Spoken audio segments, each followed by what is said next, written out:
چلو جی. تعدلت آرام یا بدء پسر بود نابود جان یکسر شمر از عذاب خواہ حق ایمن مباش در پہ آزار ہر مومن مباش در بلا یاری مخواہ از ہیج کس زان کی نبود جز خدا پر یاد رس ہر کرا رنجان دے نو عذرش بخواہ تا نباشد خصم تو در عرصگا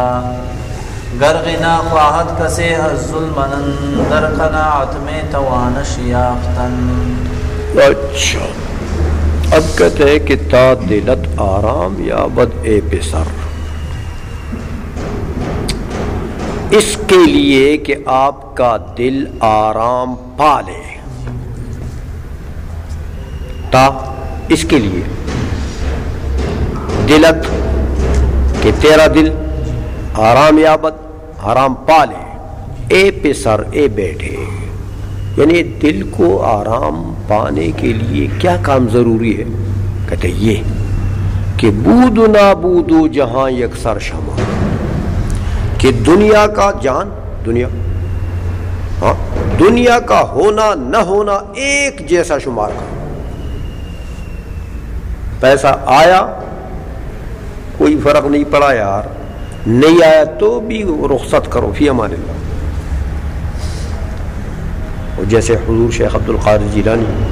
رضی اللہ تعالیٰ عنہ کا یہ مقام تھا نا، دیکھو ان کی کرامات میں یہ آتا ہے کہ بہت بڑے تاجر بھی تھے نا، تو ممبر پر بیٹھے ہوئے تھے. یہ علامہ شتنوفی نے یہ کرامت لکھی ہے. ممبر پر بیٹھے ہوئے ایک آدمی آیا، وعظ فرما رہے تھے. اس نے ادھر سے آواز دی، حضرت وہ آپ کا جہاز نہیں آ رہا تھا ہماری تجارت کا، وہ خبر آئی ہے کہ وہ سمندر میں ڈوب گیا ہے، پورا جہاز ڈوب گیا. اچھا سینے میں ایسا سر ڈال دیا تھوڑی دیر، الحمدللہ. پھر واز شروع کر دیا، واز کرتے رہے. تھوڑی دیر بعد پھر وہی قاصد یا دوسرا آیا، انہوں نے کہا حضرت وہ جو خبر آئی تھی نا کہ وہ مال ڈوب گیا، وہ خبر غلط نکلی، صحیح خبر آ گئی ہے کہ جہاز صحیح سلامت آ رہا ہے. آپ نے پھر جو مراقبہ کیا، سر اٹھایا، الحمدللہ. اب واز جب ختم ہوئی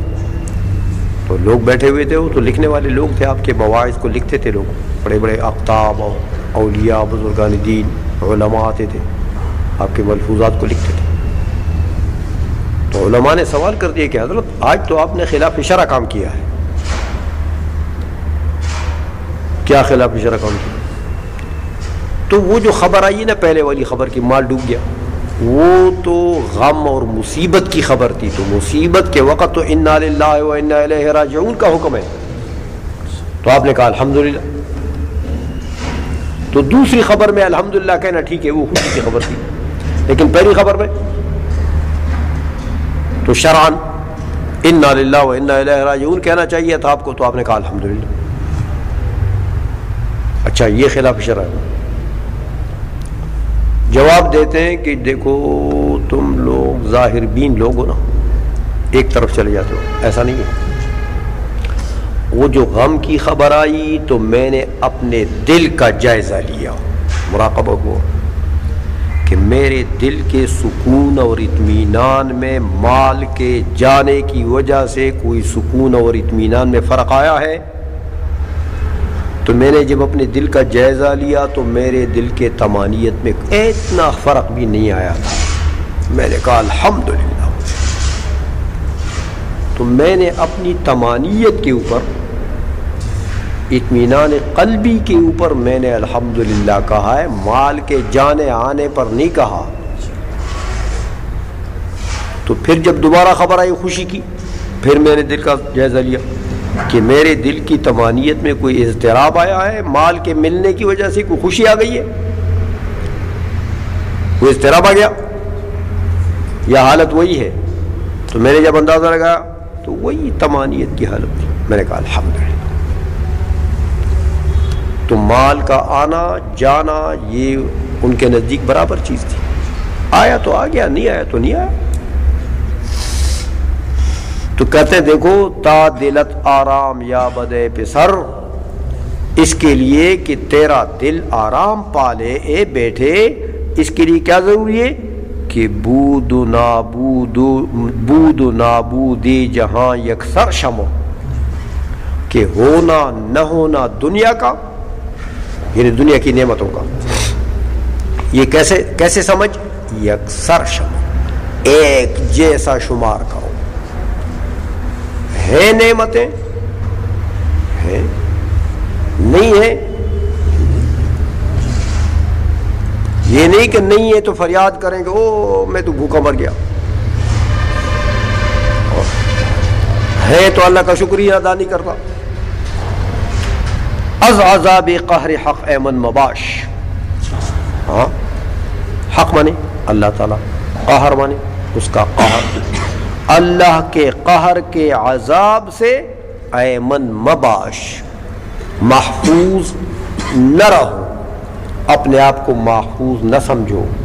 کہ میں تو اللہ کا بڑا مقرب ہوں، مجھے کہاں وہ عذاب دے گا، نحن ابناء اللہ واحباؤہ، ہاں جیسے اسرائیلی کہتے کہ ہم تو اللہ کے بیٹے ہیں اور اللہ کے محبوب ہیں، ہمیں کہاں عذاب دے گا، بہت زیادہ عذاب دے گا تو یار اتنا دے دے گا جتنا وہ ہمارے باپ بچوں نے وہ بچڑے کی عبادت کی ہے نا، اتنے دن عذاب دے دے گا بس، باقی تو وہ ہم اس کے بیٹے نہیں ہیں، کہ اللہ کے قہر کے عذاب سے ایمن مباش، امن میں اپنے آپ کو نہ سمجھو کہ بس میں تو اللہ کا محبوب، در پے آزار ہر مومن مباش، پیچھے آزار کے ہر مومن کے مباش نہ رہو، سمجھ آئیے، آزار مانے کسی کو رنجیدہ کرنا، کسی کا آزار لینا، بد دعا، اصل میں آزار تو بد دعا کو کہتے ہیں فارسی میں، سمجھ آئیے، کسی مومن، ہر مومن کے بد دعا لینے کے پیچھے نہ رہو، کہ بھئی ہر کسی کو تکلیف دیتے ہو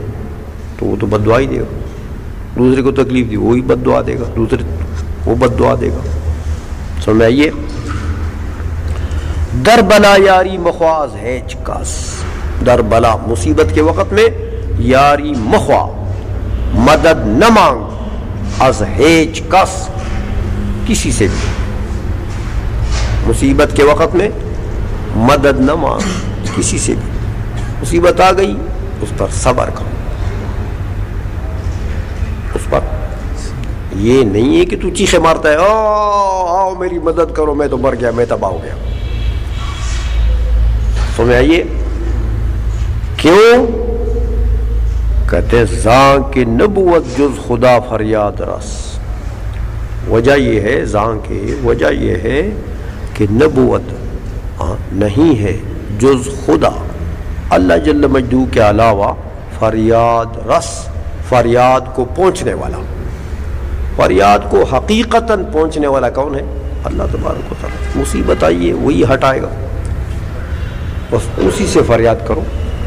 لوگوں کو نہ پکارو کہ چیخیں مارتے رہو کہ فریاد کہ بھئی وہ تو میں تو مر گیا، میں تباہ ہو گیا، میں ہلاک ہو گیا، اظہار نہ کرو،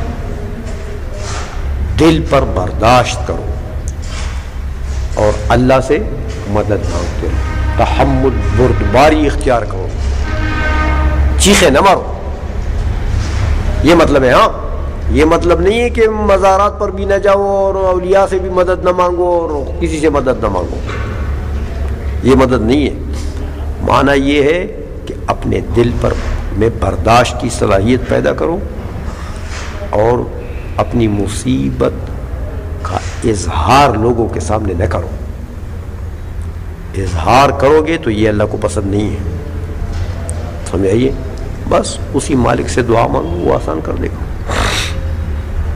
ہر کرار انجان دئی عذرش بخوا، ہاں البتہ مصیبتیں جو آتی ہیں لوگوں کی بد دعا کی وجہ سے آتی ہے نا، تو ہر کرار انجان دئی، ہر وہ بندہ جس کو رنجیدہ کیا تو نے، جس کو تکلیف پہنچائی تو نے، عذرش بخوا، اس کے سامنے معذرت کر جا کر، عذرش بخوا،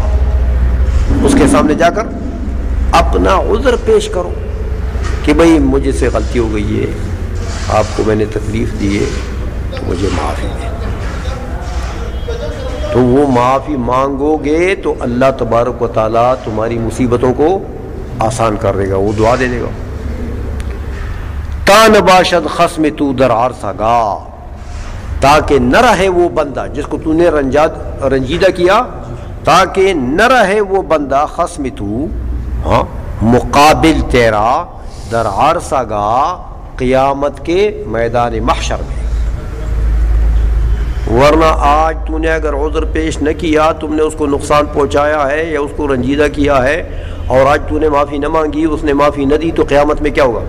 وہ تمہارے مقابلے میں آ کر کھڑا ہو جائے گا کہ مولا اس نے مجھے تکلیف دی ہے، تو وہ پھر دعویٰ دائر کر دے گا، خصم بن جائے گا تمہارا۔ گر غنا خواہد کسی الظلم نن، اگر غنا چاہتا ہے کسی کوئی بھی، الظلم نن احسان کرنے والی ذات سے، ظلم نن کون ہے؟ باری تعالیٰ کی ذات۔ گر غنا خواہد، اگر غنا چاہتا ہے کسی کوئی بھی، الظلم نن احسان کرنے والی، احسانات کرنے والی ذات سے، تو در قناعت می توانش یافتن، تو قناعت کے اندر می توانت ہو سکتا ہے، یافتن پانا اس غنا کا۔ قناعت کرو، جتنا جو کچھ نعمت اللہ نے دی ہے اس پر صبر، اور مزید نعمتوں کے پیچھے، دنیا کے پیچھے بھاگنے سے نفس کو کنٹرول کرو، اس کو قناعت کہتے ہیں۔ ما عندك من النعم فعليه شکر وحبس النفس عما ليس عندك، جو نعمتیں نہیں ہیں اس سے نفس کو کنٹرول کرو، اور جو ہے اس کا شکر کرو، اس پر شکر کرو، اس کو کہتے ہیں قناعت۔ تو اگر کوئی شخص ظلمن سے احسانات غنا چاہتا ہے تو قناعت کے اندر اس کو پا سکتے ہیں، قناعت کریں تو غنی ہے بس۔